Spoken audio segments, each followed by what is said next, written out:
Remember that clip where Bill Maher completely went off on Kaitlan Collins and CNN? And I'm watching CNN, just for the straight middle of the road. That's what I hear for 15 minutes, it's great, and then Lonely Scott. It does look, and when you see the path, it does look like tokenism. It's kind of like this. It turns out Maher's feud with Kaitlan Collins is far from over. These two media titans have been trading blows for weeks. And honestly, I get it. Kaitlan isn't just a journalist. She's a smug, self-righteous attack dog on a mission. And that mission is to get Trump out of the White House. She won't stop, she won't rest, and she certainly won't blink. She's got one goal, and if she has to twist the truth, play dumb, or act like the ultimate moral authority to reach it, so be it. Think I'm exaggerating? Just wait until you see this old clip. Most pressing question, Kaitlan, you would ask VP Harris if you had the chance. Ooh. I would have a lot of questions for her, but I do think I would ask about, where she stood when she was running as a candidate and for the 2020 Democratic primary and where she stands on a lot of issues now. She's criticized a lot by Republicans for reversing her positions. I think also, Donald Trump has reversed a lot of his positions from covering those. But I think I would be interested in her evolution and where her instincts are and what she learned from governing with. To set the stage for what was coming, Maher asked Kaitlan what she would have asked former Vice President Kamala Harris if given the chance to interview her. Simple question, right? But somehow, Kaitlan managed to steer the conversation straight to Donald Trump. For her, Trump isn't just a talking point, it's an obsession, a reflex. The man could be thousands of miles away minding his own business, and Kaitlan would still find a way to drag his name into the discussion. Why? Because Trump is her trump card, the golden ticket to riling up her audience and keeping the anti-Trump hysteria alive. But Maher saw it coming from a mile away. He knew the game. He knew Kaitlan was just waiting for an excuse to unleash her venom and turn the exchange into yet another anti-Trump tirade. This time, though, Maher flipped the script. He outsmarted her, caught her off guard, and shut down her little routine before it even started. And let's just say, Kaitlan did not take that well. It's ABC debate. ABC debate. If it happens, I still think it's an open question. Really? Trump's going to go. He's got to. You think Trump is going to pull out? I think Trump is nervous about it. I think I talked to a lot of sources in his world. I think he has really struggled with it. It's not just a narrative or a talking point from Democrats. He really has struggled with how to combat her. And I think going into that debate, he does not really want to do it. I think it's difficult, if not impossible, for him to pull out because his campaign manager had cards printed that said anywhere, anytime, any place for President Biden, and it would look weak, but... So much for neutrality. Kaitlan and her paymasters at CNN love to preach about being fair, balanced, and totally unbiased. They'll swear up and down that they don't lean left or right, but their actions tell a completely different story. Here was Kaitlan already writing Trump off. In her mind, he was either going to pull out of the debate or lose outright.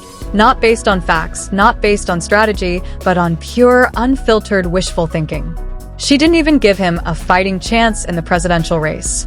She had it all figured out in her head, and in her world, Trump was finished. Well, reality had other plans. And Maher was watching it all unfold, sizing up Kaitlan's predictable spin, waiting for just the right moment to strike. Because if there's one thing Maher does best, it's calling out media nonsense. And Kaitlan had no idea the hammer was about to drop. But before Maher's takedown, watch this clip. Then I'll share my 2 cents. Local pundit trying to analyze this stuff. But I do know that it's a very easy debate to win. So all you have to say is, look, you had 4 years, I had 4 years. When I was president, and when you were president, here's the difference. Gas prices are up 50% when you're vice president.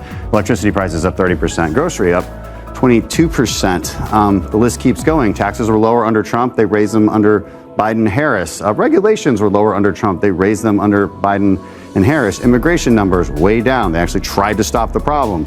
Record numbers under Biden and Harris. This is a very easy debate to win because on the metrics, it's very easy to show side by side. Okay, but that's what his campaign wants him to say. But Donald Trump it's not a campaign where you just give him his talking points and he goes out there and delivers them. Yeah. Donald Trump is his... That's it. The debate was practically a layup for Trump. All he had to do was remind the American people how much better things were under his administration compared to the Biden-Harris disaster. the economy, border security, foreign policy, you name it. The contrast speaks for itself.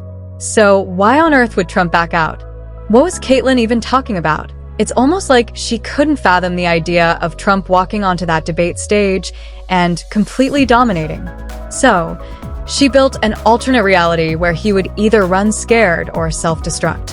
And just in case that narrative didn't hold up, she had a backup plan, dismissing his inevitable win before it even happened.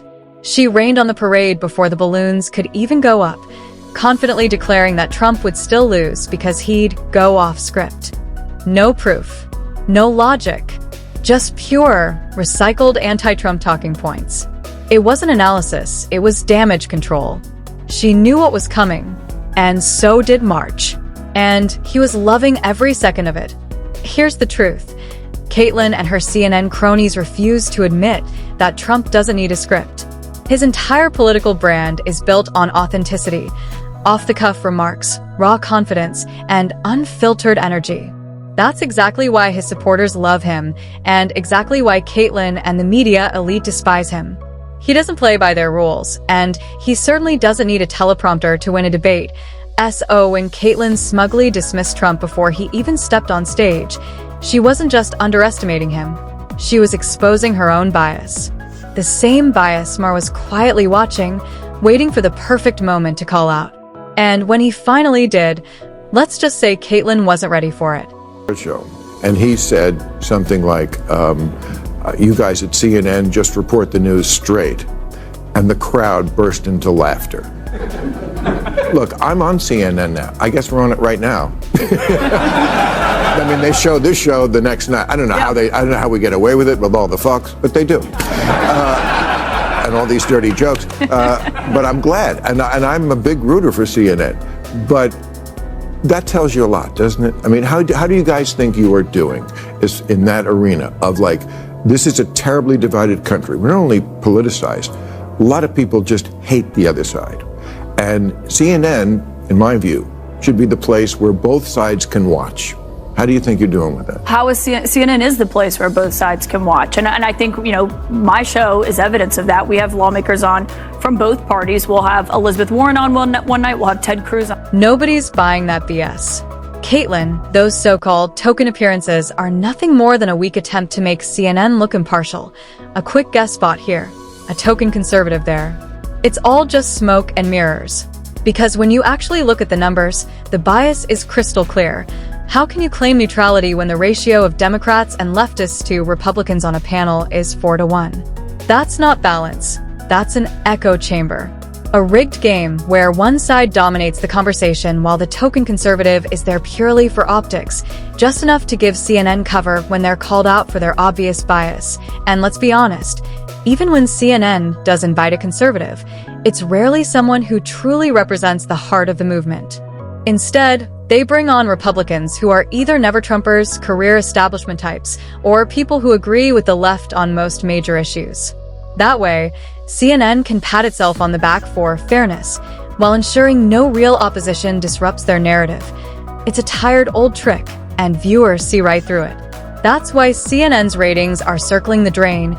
People are fed up with the fake neutrality, the manufactured debates, and the shameless bias disguised as journalism. And yet, Kaitlan and her network still have the audacity to act like they're the gold standard of balanced reporting. Sorry, but that illusion shattered a long time ago. Being a place of credibility, I mean, look at what just happened in Chicago. We had 300 people from CNN on the ground covering that convention. There were several reporters from just our team alone on the floor, bringing it in real time to people. And I think CNN puts resources behind things and just brings a level of news that you don't. Let me tell you exactly why CNN had cameras, reporters, and correspondents swarming the Republican convention. Kaitlan, it wasn't about fair coverage. It wasn't about journalism. It was about one thing and one thing only: waiting for a slip-up. CNN wasn't there to give the GOP fair airtime or to honestly report on the convention. They were there on a gotcha mission, waiting, watching, hoping for even the tiniest mistake from Trump or his allies so they could blast it across the airwaves. A fumbled word? Headline news. An awkward pause? Breaking story. A single protester? Front page material. And let's not pretend otherwise. If they couldn't find anything, they'd spin something. That's the playbook. They weren't there to cover policy discussions, party priorities, or the enthusiasm of the Republican base. No, those parts get glossed over, ignored, or twisted into some fear-mongering narrative about threats to democracy. Meanwhile, when the Democrats hold their convention, CNN magically transforms into a PR firm. No tough questions, no nitpicking, just glowing coverage and syrupy analysis. Every speech is historic. Every moment is powerful, and any controversy quietly disappears. So, Kaitlan, don't act like CNN was there to give fair and balanced coverage. You and your network were there hunting for dirt, and everyone knows it. I'm watching CNN, just for the straight middle of the road. That's what I hear for 15 minutes, is it's great, and then Lonely Scott. It does look, and when you see the path, it does look like tokenism. It's kind of like the same as The View. It's like it's almost better to have nobody there, like MSNBC, than to have this. Bill Maher calls it like he sees it, and he's right. Having nobody there is better than staging fake balance with token conservatives whose voices get drowned out the second they start speaking. It's all a performance, a carefully controlled illusion where the so-called opposition is outnumbered, interrupted, and sidelined just enough to maintain the facade of neutrality. And did Maher just compare CNN to The View? Oof, that's a new low, even for them. Imagine once being the dominant force in cable news, only to be lumped in with a daytime gossip panel where facts take a backseat to feelings, and every conservative guest is treated like an enemy combatant. But honestly, the comparison fits. CNN has become a glorified talk show, just with flashier graphics and slightly more serious-looking anchors. The formula's the same. Invite a token conservative, gang up on them, twist the narrative, and call it a debate. That's not journalism. That's The View with a teleprompter. Maher didn't just expose CNN's bias, he exposed their irrelevance. A network that once shaped the news cycle is now a punchline, stuck recycling the same tired talking points, and even liberals are getting sick of it. When Bill Maher, of all people, is calling you out, you know you've lost the plot. Bill Maher exposed CNN's bias, Kaitlan Collins' obsession with Trump, and the network's slow slide into irrelevance. When even Maher can see through the act, CNN's credibility isn't just damaged, it's beyond repair, and that brings us to the end of today's video. If you enjoyed this commentary, hit the like button and subscribe for more content like this. Thanks for watching, and I'll see you in the next one.